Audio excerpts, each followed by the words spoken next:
Do we need God? Or do we need the idea of God? And what's the difference? Well, at first, the distinction between something and the idea of something seems pretty obvious, right? For instance, when a man says he loves his wife, but in reality he constantly disrespects her or does not honor her or has no charity towards her, it might be due to the fact that he does not love his wife, but that he loves the idea of his wife. The idea is an abstraction of the person. That is, what she is taken away from who she is. So for someone to love the idea of something, he has to take away certain characteristics of the actual subject and idealize it or romanticize it. For example, I like the idea of going to school. It sounds great. You get to learn various things through highly dedicated semester-long courses that in turn make you more and more adept so that you can enter the professional field. The community is also a great part of it. Your peers are an excellent source of conversation, information, and new friendships. So in theory, school sounds like a really great place to be. In reality though, going to school requires a ton of memorization, cramming, and half-baked learning because all the deadlines prevent you from actually diving into a topic fully. Your peers are also running on 5 hours of sleep, and after you're done your exams, you don't want to touch the subject matter with a 10-foot pole. So it is clear that the idea of something can be vastly different, almost disconnected from the actual thing. So how does this relate to God, and how can we know if we need God himself or just the idea of him? Well, there's basically two trains of thought here, and this is going to get a bit philosophical, so bear with me. Number one, chasing an idea is not enough. The idea of something lives in our imagination. It doesn't really sustain much. If anything, I'd argue that it induces melancholy. There's a difference between someone who romanticizes the idea of something and someone who is moving, however slowly, towards it. Sincere longing tends to manifest in some kind of engagement, even if it's just a slow approach. People who are serious about a relationship with God often try to know who God is, putting their own perceptions and idealistic visions aside. This is why the Bible is riddled with troubling passages. God does not seem to be portrayed as an ideal, but as a being with a personality. Now, whether this personality is good or bad, well,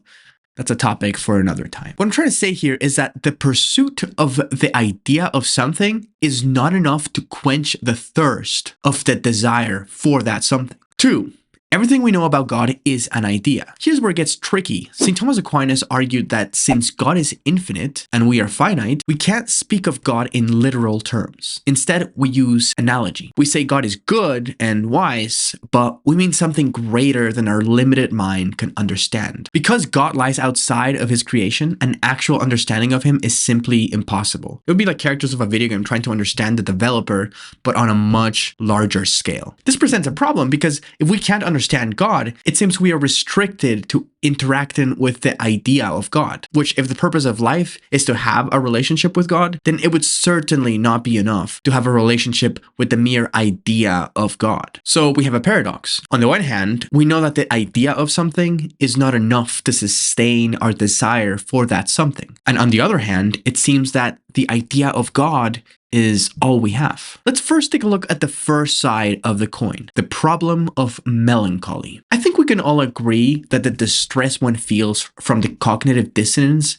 between reality and expectation, that is, idealistic expectation, is for the most part uncontroversial. In other words, one often feels disappointed when life does not go their way, and this is normal. However, the question then is, when does this melancholy take place? I think there are two trains of thought here. 1, it takes place in the aftermath of the realization of the dissonance, or 2, it takes place during the experience of this attachment to the idea, because we subconsciously know that the idea is not real. In other words, the idea cannot fulfill our desire or sustain any form of fulfillment. Now, just based on my intuition, it would seem that these two scenarios are referring to two different phenomena. Scenario 1, in which one feels a sense of dread or disappointment or despair once they realize that reality did not correlate with their idea of reality. I think this is more akin to some kind of existential crisis, something abrupt, something sudden and heavy. Scenario 2, on the other hand, in which one is subconsciously aware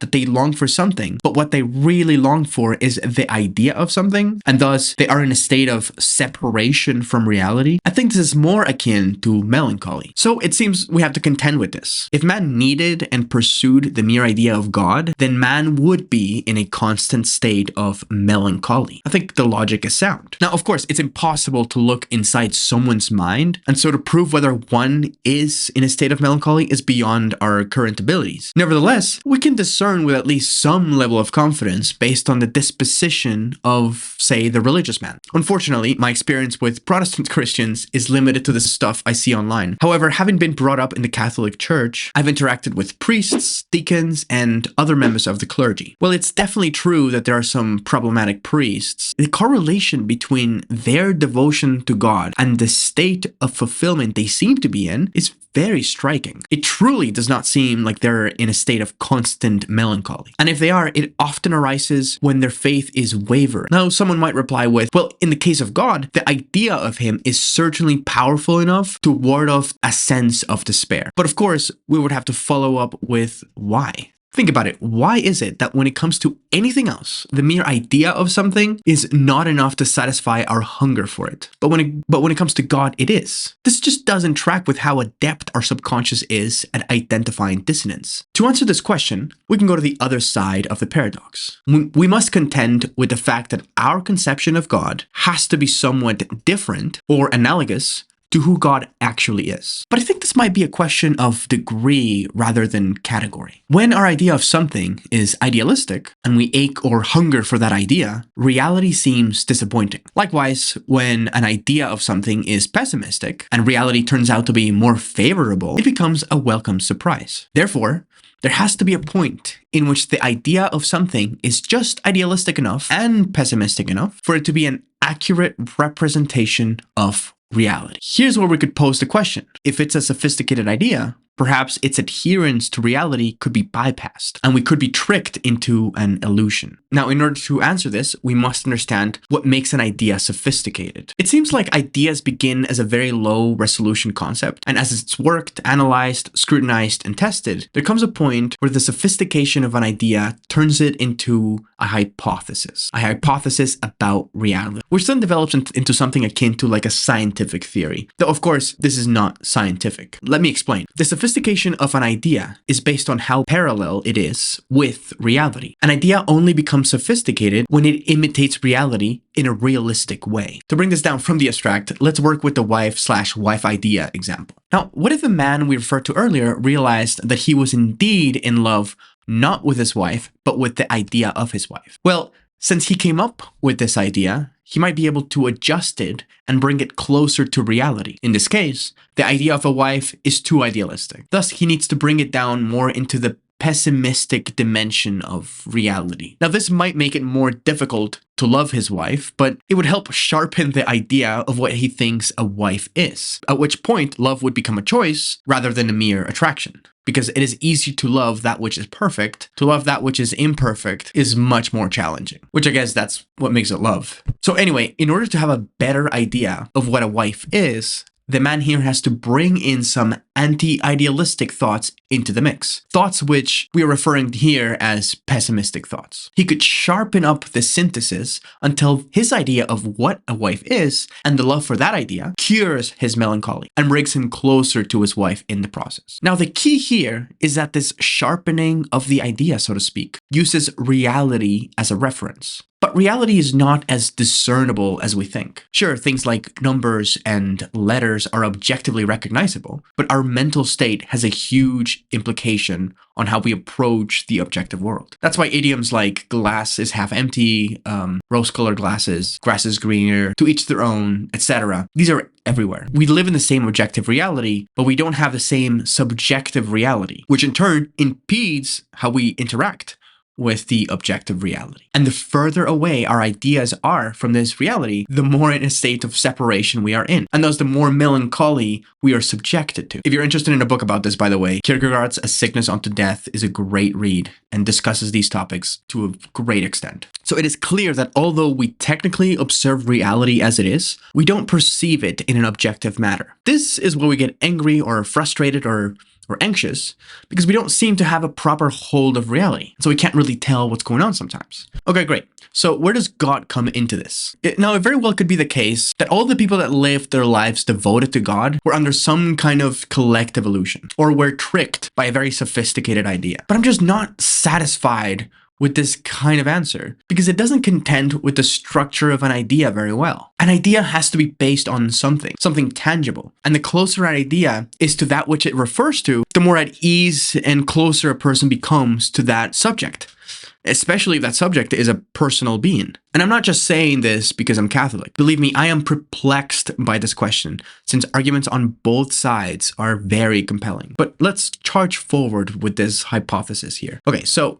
if we are to say that the specificity of an idea carries with it a more calm disposition towards reality, which I can't imagine that to be a controversial claim, it seems quite reasonable, if this is true, that the level of specificity of, say, the Catholic Church, by which it claims to understand what it can about God, and the psychological disposition of those who adopt those specifics, would have to be a very good clue as to the validity of the idea. Now, you might argue that it isn't the relationship with God that's doing the trick here, but the lifestyle that supports it. And this could be the case. True, the Catechism of the Catholic Church does encourage a very healthy lifestyle, from how you treat others during the day, to how you perform at work, to how you treat your body, etc. But this style, or this aesthetic, while it might fool some people into thinking that it does come from God and it doesn't, I find it hard to say that it fools those who are deeply unsatisfied with any other lifestyle, even if it very closely resembled the one portrayed in the Catechism, only without the pesky relationship, especially those who have thought about this deeply and thoroughly. Now, I understand that this is sounding more and more like a plea to authority, and in a way it is. But it is a very specific plea to authority. It might be valid. I don't know if it is. That's why the comment section exists. But just bear with me. A plea to authority in a case in which a rigorous scrutiny with just enough charity to compensate for one's own disposition might be applied in a case where such persons with such dispositions approach the subject matter in such a way. I mean, if we're sick, we call a doctor. If we're in legal trouble, we call a lawyer. If we have a leaky faucet, we call a plumber. Now, are doctors always right? Are lawyers or plumbers? Well, of course not, but that doesn't seem to discredit them. You might come back at me and say, well, statistics say that modern philosophers virtually do not believe in God. Roughly around 17% of them do. And this tends to vary by discipline. For example, 70% of philosophers who study religious philosophy do believe in God. I'll share that link down below. Which you might say, well, there's an obvious bias there, and perhaps there is. But when one goes into philosophy, especially after reading Nietzsche, which most philosophers are somewhat familiar with, at least familiar with, one really tries to go after truth. Nietzsche basically called out all philosophers for being biased in the first chapter of Beyond Good and Evil. And you might counter, well, what about the other philosophers? Are they not going after truth? And yes, they probably are going after truth. I don't know, perhaps their interests lie in a different section of philosophy, something a bit more tangible. Now, the author who published these findings, these statistics, wrote the following. What do these results mean? You can be sure that some atheist will read the latter two sets of results as evidence only that many people who believe in God for non-philosophical reasons have flooded into philosophy of religion and medieval studies. And they will read some former results as evidence that philosophers who don't enter the field with a religious axe to grind are more likely to be atheists. But of course, there is another obvious way to interpret the results. That is, as clear evidence that those philosophers who have actually studied the arguments for theism in depth and thus understand them the best, as philosophers of religion and medieval specialists naturally would, are far more likely to conclude that theism is true, or at least be less certain that atheism is true than other philosophers are. And if that's what the experts on the subject think, then what the all respondents data shows is that most academic philosophers have a degree of confidence in atheism that is rationally unwarranted. What does this tell us? Well, it tells us that a plea to authority, in this case, is at the very least not grounds for the complete dismissal of the argument. I think especially in the logic I've laid out above. Anyway, these are just my thoughts. Maybe there's a gap in my reasoning. It's definitely not airtight. It obviously assumes that we need God to begin with, or at least we yearn for him in some way. I would like to dive into that claim, and I think that thinkers like Kant and Kierkegaard have done a great job articulating the mechanisms by which these claims hold water and are, in my opinion, quite compelling. Now, if it is the case that we need God, then God has to exist. And I made a video about that, and you can check it out here somewhere. Of course, there's also the counter, which I forgot to address, which is, well, what if being closer to God just means being closer to yourself? And yes, that could very well be the case, but this does have some problems. Specifically, something like the circular paradox problem. Not sure if that's what you'd call it or if that's even a thing, but it's easy enough to explain. So you're saying that this relationship is with yourself. And well, the question is simple. How? A relationship can only take place between two or more individuals. So how can you have a relationship with yourself? Think about this. This applies to people who say, I am my own master. Okay, so are you your own slave? How does that work? A master needs a slave to command. Otherwise, he's just a guy. Likewise, a friend or a brother or a son needs his counterpart. Otherwise, again, he's just a guy. Then we have to contend with the conscience, which is a whole other subject, but again, a very interesting mechanism. Follow your conscience to a T and see where it leads you. It might lead you to the slave morality which Nietzsche criticized. It might make you follow the footsteps of the Nazarene. Of course, this is just a guess. I've never done this. It could also make you a Napoleon for all I know. But it would be an interesting experiment. Then, of course, there is a matter of feedback. You have a relationship with your wife, and then reality tells you how that relationship is playing out. And the reason why you know that this relationship is working, well, is because the way your wife reacts and the way that makes you feel. But then again, then you're back to the melancholy problem, that is a form of feedback. So melancholy is a form of feedback, which, I mean, whether that's a form of feedback that you can actually take seriously, then that's a whole other issue. Anyway, this is definitely just the opening statement of a very long conversation, but at the risk of alienating my 23 subscribers, I want to refrain from lecturing any further and instead just open up the conversation. So you're still here. Let me know in the comments what you think of this idea and how it should be further explored. With that being said, I hope this video was somewhat accessible and that it inspired some thought. Thank you for watching.